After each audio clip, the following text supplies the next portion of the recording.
Hi, my name is Gina Hecht, and I'm a member of Peace Lutheran Church, and I am also a local artist.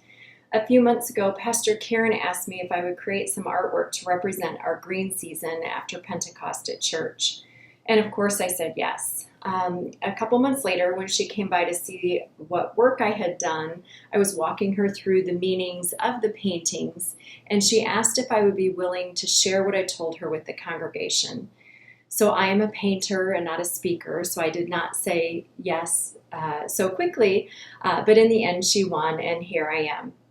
So as we dedicate these paintings to peace, I wanted to tell you a little bit about them and how they came about. These paintings are special because they are not only dedicated to the church, but they are gifted by Warren Schaumburg in loving memory of his wife, family member, and church member, Vi Schaumburg. It was a daunting task to paint these, not only because I wanted them to be artistically pleasing, but I wanted them worthy of representing a life well lived, a life well loved. And even more than that, I wanted them to be pleasing to God as I felt His hand throughout this entire process. From the beginning, while I didn't know in what direction the actual paintings were going, I did know that God would be present and guide them.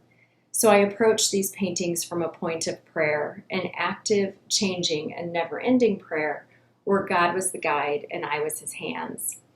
In fact, if you look at all of my notes, including my to-do list, anything I had written down, these are always referred to as my peace prayer. From a foundational standpoint, I chose to do two paintings, one on either side of the cross, and each painting is divided into two parts. The two paintings represent different things. One is to represent the life of Jesus, and the other is to represent our lives as His disciples. Within each painting, I chose to split each painting into two parts, and I did that because I wanted to emphasize the foundational portion of the painting. And I wanted to emphasize that each are built on a strong, substantial foundation. I made these base paintings are much darker in value, and they represent depth and strength and deep roots. And it represents that our own lives are founded on faith. And yet each painting, they're all connected to the top painting because we are each named and claimed as a child of God. But they are beautifully connected because God provides our substance, our strength, and is a rock-solid foundation in our lives.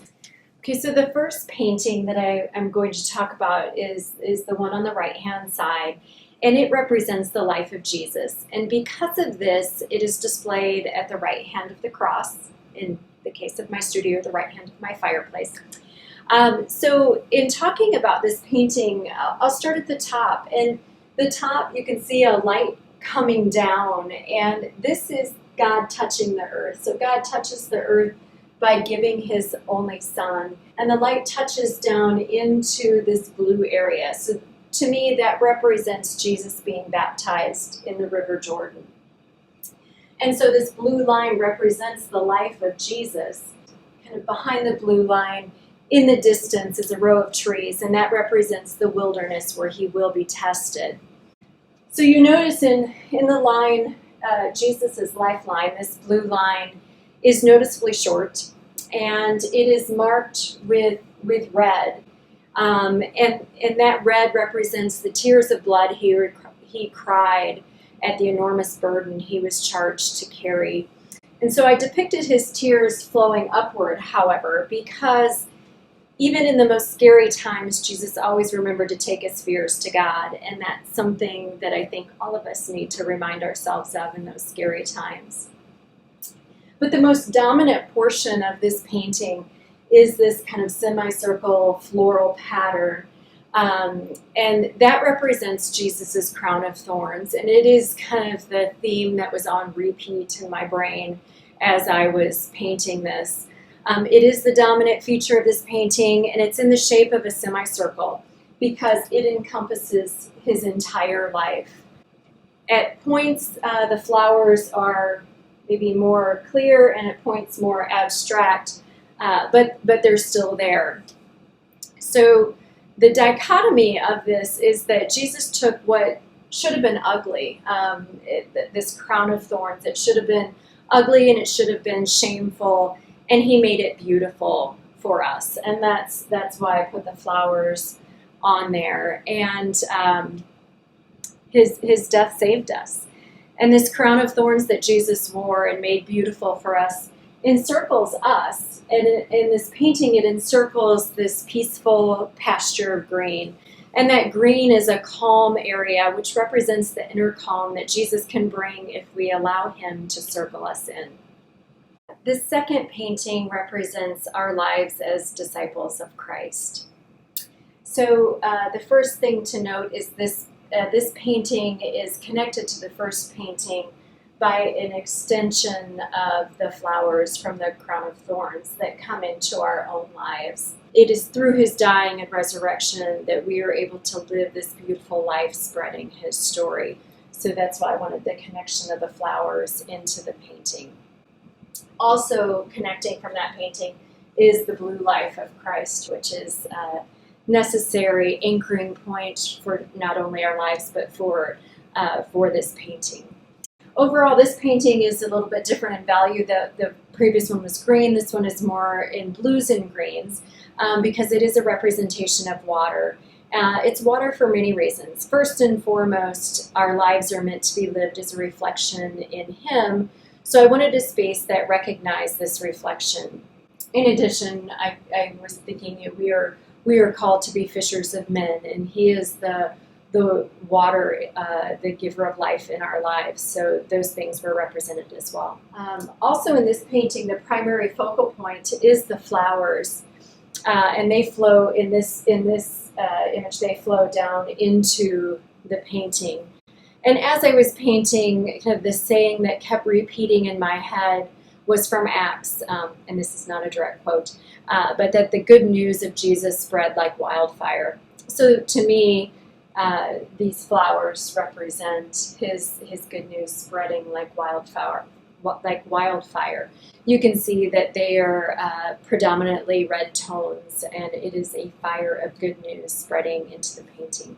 There are evergreens at the top hand corner also, and this light, which is representational of God and God's love. So God's love is evergreen, and his light flows down through the painting just like it flows through our lives. And again, with the first painting, the bottom painting represents a foundation. It is well grounded in that our foundation is based on faith. It is darker, it is stronger, and it's got growth that tangles its way into the waters which feed and sustain us. So that's kind of my thoughts and the meaning behind the different symbolism in the paintings. It is my hope that when you look at them that you find your own meaning as well. But I did want to take a minute just to say that I'm so thankful for the opportunity to create these. To be honest, just before Karen asked me to do these paintings, I was struggling with my decision to focus full-time on my art. Not because I didn't love it, but we were facing some family health issues, and to be honest, I was exhausted and feeling guilty about spreading my time and so thin, and I was wondering if God was trying to tell me that this just wasn't the right time for me to be pursuing this. And shortly after I had been thinking these thoughts, within days really, Karen called. And I truly feel that her calling was God's response, and his response was to take matters out of my own hands and to make the decision for me. And if there's one thing that is for sure, it's that I felt his hand of presence each step of the way since. And that's truly the biggest blessing that I could have ever received. And so I've received so much more from these paintings than I could ever give in them. I hope they're pleasing to look at, and I hope that everyone finds their own meaning in them. I hope that Warren finds them a worthy representation of his love for Vi and the impact that her life had on those around her. And most of all, I hope that they are pleasing to God and that he continues to guide all of us through many more peace prayers. Thank you.